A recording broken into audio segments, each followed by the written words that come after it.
Along the North Atlantic coast of the United States, North American tribes like the Nansemons, the Pequots, the Mohawks, and the nnecti were the first to greet European settlers and the first to witness the horror of their recklessness toward the land.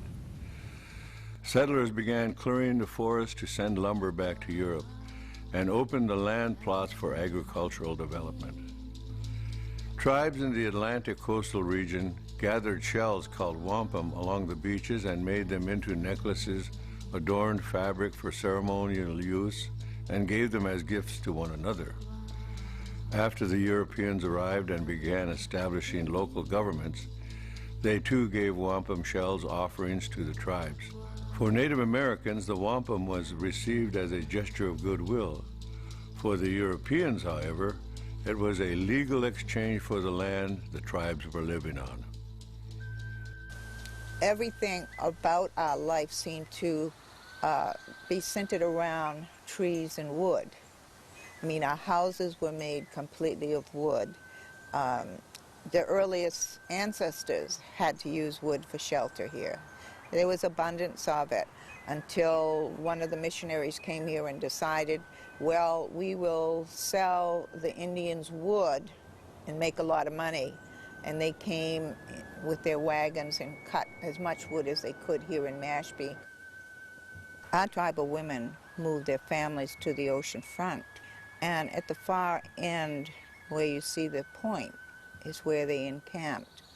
And the women constructed their dwellings, and they used young saplings that bent easily and the vines to tie them down, and placed mats on them that they wove from reeds.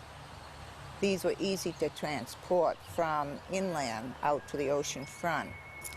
And they established their gardens near the trees because that particular area held topsoil. And they were able to grow a lot of vegetables very easily. They would get partial sun, and the hottest part of the day they were shaded by the trees. We also use different types of branches to smoke our fish. You know, cherry and apple and pine, cedar. These were burnt and the fish were held over those fires to preserve the fish for the winter. The women did all of this preserving, most of it, while they were at the ocean front. And when they went back inland, they had dried food that would last all winter. A lot of times we see weetus or wigwams whereby they had one big hole in the roof, and that was to release the smoke. And under that hole were hung meats and fish to smoke. In a portion of the Pequot Tribes Museum and Research Center in Connecticut stands a life-size reconstruction of tribal village life in the early 1600s. For Native American artists involved in the research and reconstruction of the village, it became a sacred journey into their cultural past and heightened their appreciation for the importance of passing on traditional knowledge. Trees were our main way of protecting ourselves from the element, the way we're using them right here, right now for our homes. What we had were cedar frames, and we would peel the bark off the cedar, and we'd get the saplings and bend them over. And then we would cover the frames with different types of bark: tulip poplar bark, ash bark, hemlock bark. Also, they would have been covered with elm bark, but there aren't too many elm trees left around. They covered them with these if they were going to be living in them year-round, and they would hold out the elements pretty well. In the summertime, they would cover the homes with cattail reeds, and the cattail reeds were good because they were more easily taken down and moved. You could throw up a cattail wigwam in a day if the frame was already put up. And what they would do is they would put up a frame in their summer camps, summer areas, and they would they would move away from their permanent winter homes, which would be larger villages, and they'd move to their smaller summer camps, which were more or less situated either in the middle of their cornfields or over towards their fishing areas. And these were food gathering camps, and they would fill up the wigwams until they filled up with food, and then they'd dry everything and smoke everything and put it into their storage pits. And when the wintertime came, they'd take the cattail mats down, and they would either, if they weren't good enough to go up the next year, they would use them to line storage pits. And probably the best thing that I've learned about this is, you know, the continuity that it gave us, this generation here, with the older generation. And when I'm older, it'll probably be able to pass that on to the younger ones, because I know how to do it, not just something that I knew that people used to do, and I might know how to do it, but it's something that we actually hands-on did. The clear understanding of their interdependence with the land held nnecti tribal villages together physically and socially, and nurtured in them a deep and pervasive connection with the Creator. I think one of the important things that people everywhere need to know, always had the history that the Native Americans of this Western Hemisphere were very pagan, very savage, very non-religious. In fact, they were probably the most spiritual people that the Europeans had ever run across. I think one of the big differences being the fact that the Europeans were accustomed to owning things. The Americans, the Native Americans in North America, were accustomed to sharing things. They didn't believe in the ownership of land. It was there for everyone's use. What you obtained from the land you would share. And I think that was a big difference. The nnecti tribe was one of the 32 tribes under Chief Powhatan. All of those tribes were eastern woodland tribes. All of the tribes lived on or near waterways. That led to their having to make so many canoes, and the canoes were made out of two types of trees, primarily the cypress and the juniper. The fact that they both held up very well underwater, water resistant. Now, they had two primarily ways of maintaining the lifestyle. One was by getting their seafood. Now, the other was by going into the woods on extended hunts, where they primarily would hunt deer, bears, turkeys. They were not nomadic in nature. They were very well settled down. They had a very good political structure. The type of dwellings that the various tribes in the Tidewater area used, the woodland Indian tribes and the Powhatan, we call them longhouses. Now, the way you would construct them would be that you would make a series of holes in the ground, two lines parallel, and in each hole you'd put a limb sapling. You would arch them over and tie them together. You might use the word lash them together. Now, next to the longhouse, you observed a small garden.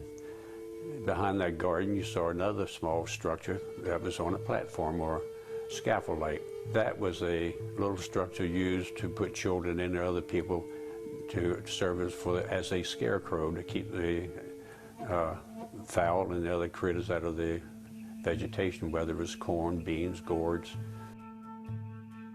The nnecti would often plant a tree to mark the grave of a loved one, both as an act of respect and an honoring of their family members returned to Mother Earth.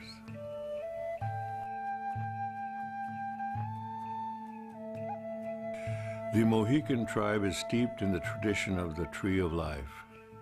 Their reliance on trees exemplifies tribal life in the past and in the present.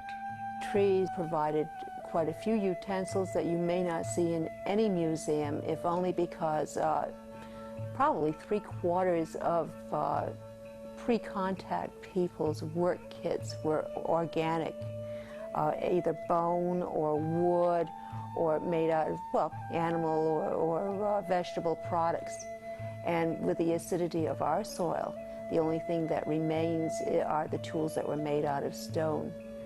So you can use, well, wood makes the frame for your snowshoes. I have a really old quiver at home that is leather stretched over a wood frame. Wood makes the shaft of your arrows. Wood makes the mortar to pound out the powdered parched corn that we call yolk egg. Of course, we use a stone pestle.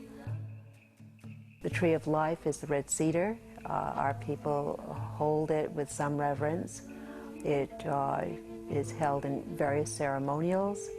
We use it to smudge with.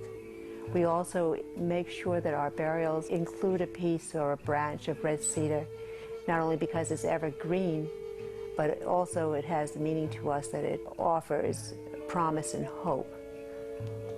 It is the first tree back after a clear burn. It is a tree that is stiffened with adversity. You'll always find, if nothing else, red cedar growing on top of an esker, or a glacial esker, where there's no nutrients underneath. So we really hold the red cedar close to us. We are the wolf people, children of Mundu, a part of the tree of life. Our ancestors form our roots. Our living tribe is the trunk. Our grandchildren are the buds of our future. We remember and teach the stories of our ancestors. We watch, we listen, we learn. We respect Mother Earth, our elders, and all that comes from Mundu. We are willing to break arrows of peace to heal old and new wounds. We acknowledge and learn from our mistakes. We walk as a single spirit on the trail of life. We are guided by 13 generations past and responsible to 13 generations to come. We survive as a nation guided by the wisdom of our past. Our circular trail returns us to the wholeness as a people. Ni-yo. It is so.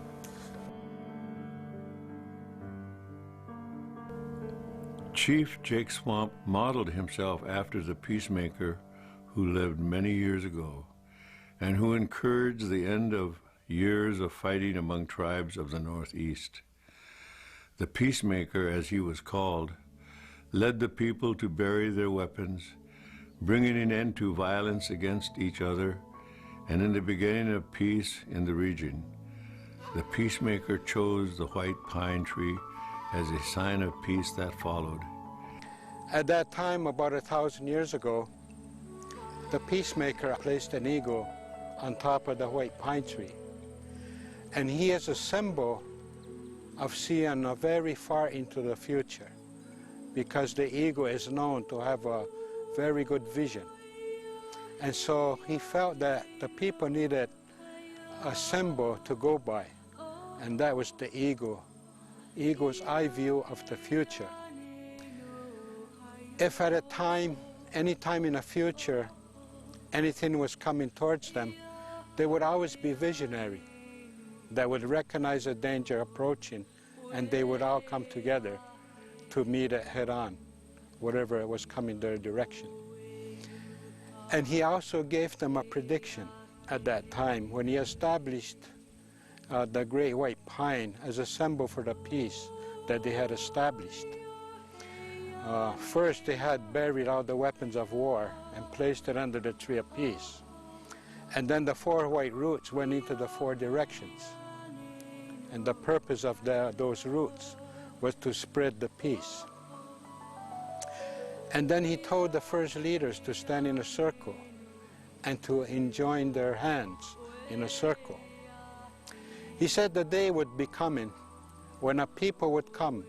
They would not understand the purpose of these white roots that are extended to the 4 directions. Instead, what they would do is they will be threatened by this root. And they will take sharp objects and they will start to hack at the roots. And they will start to move slowly and they will go towards the trunk of the tree. He said the day will come when the tree will weaken. And then he turned to the leaders again and he said, "You, the leaders, will remain strong with your joined hands. As when this tree falls it will land on your arms, and you will hold it there for a long time, burdened with its weight and its heaviness. You shall never permit it to touch the ground, for if you do, peace will never come back. And so he said, this is what's going to happen when you are burdened with its heaviness. There will be children born in the future, and when they look in your direction, and they will see how burdened you are, then many of them will get together, and they will start running towards you. And they will get under this tree, and they will help you to raise this tree again. But it will be for the last time. And there's a prophecy in our nation that says that when the people start to find themselves again, they're coming from other directions. When they find themselves again, they will bring them with them their experiences, and they will put it into one bundle. And when everybody has put out the experiences together and put it into one bundle, then the bundle will be tied, and it will be very sacred time. Chief Jake Swamp continues the work of the PeaceMaker through the Tree of Peace Society, planting indigenous trees and peace ceremonies throughout the world.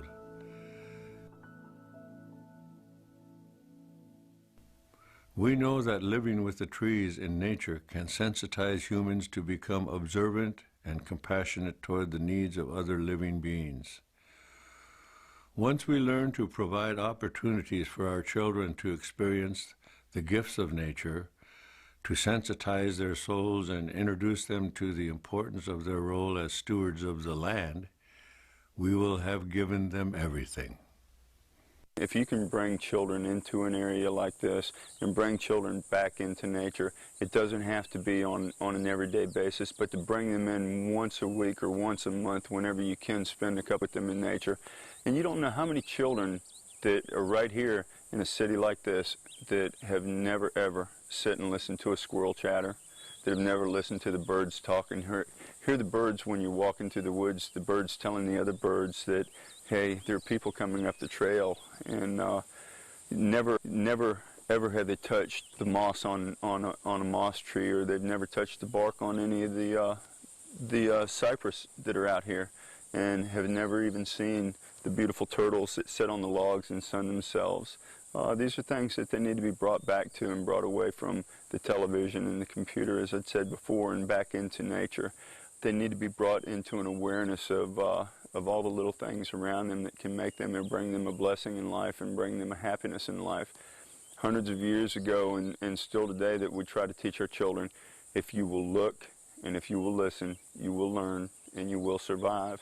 And this includes our environmental impact. They have to look, they have to listen, and they have to learn, or we won't survive. Some of the things that we have lost in vast nature, like the cedar trees and the different pine trees that we so much generously use the saps from and used for healing process. If you look at just about any bottle of cough syrup or any bottle of medicine in a drugstore on a counter today, you'll look at the back of that bottle, Apanol from the pine tree, and it's used for abrasions, for sores, for body ulcers, things like that, skin cancers.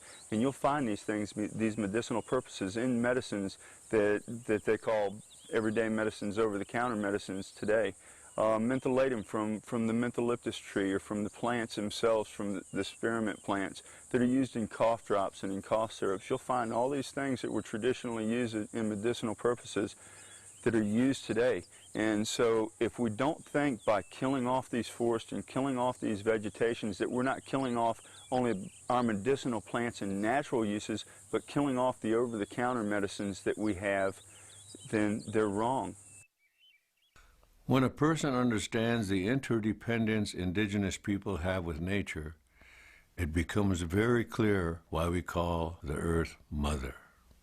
We would go down to the riverbank and we would pick the grass, reeds from the grass from the riverbank, and then we would put them together, and while they were green, we could make rope out of these. And when they were dry, we had to wet it down in water in order to make it pliable for making rope out of. But we'd put as many pieces of the grass together for the thickness of rope that we needed, and we would separate it into two parts. And first we would twist the piece of rope this way and hold it tight with our finger, and then we would twist the other side, and then we would wrap one side over the other, and then we would keep on twisting.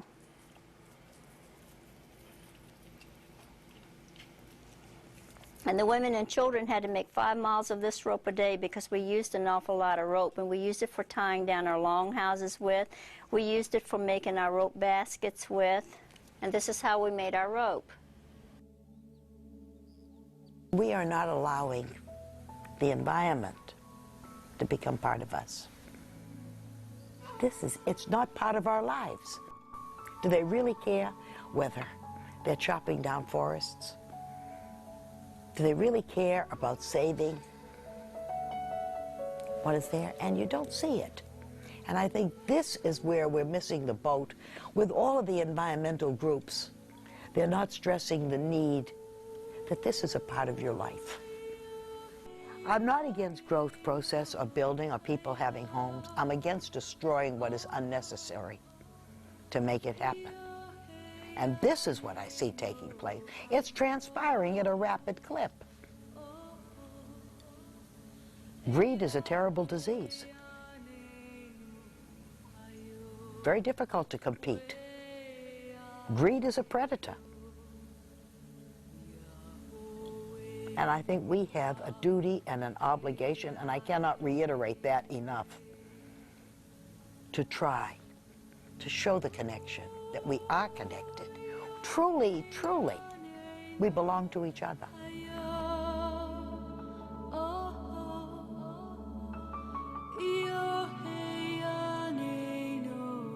We have a duty and an obligation to each other and to those that will come after us. And if not our posterity, all posterity, because they all belong to us. And we have as much of a duty to preserve what is growing as we do the child. And you know, every time people question about life, think about what blooms every year, comes back. If the Creator does this for a tree and a flower and all that comes from the earth, what must He do for the human being and the soul? And that soul is connected to everything that grows from this earth. You know, I realize this planet's on loan, and the Creator gave us the greatest gift He could give us. And I think we should take, my grandfather used to say to me, we have to take care of this place like it was a library book, Thomasina. And you've got to make sure that when you return it to the public library, it's in the same condition as when you took it out, so that someone else has the opportunity to use it. I shudder to think that today, if the Creator asked for this planet back, what condition we would give it in.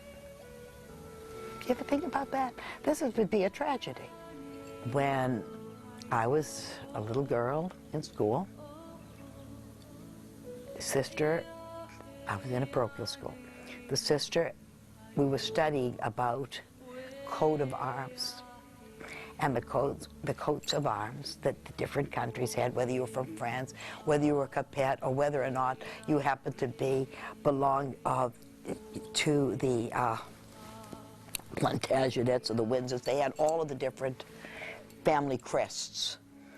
And I went home to my grandfather and I said, what is our family crest? We're an Indian family living on Cape Cod.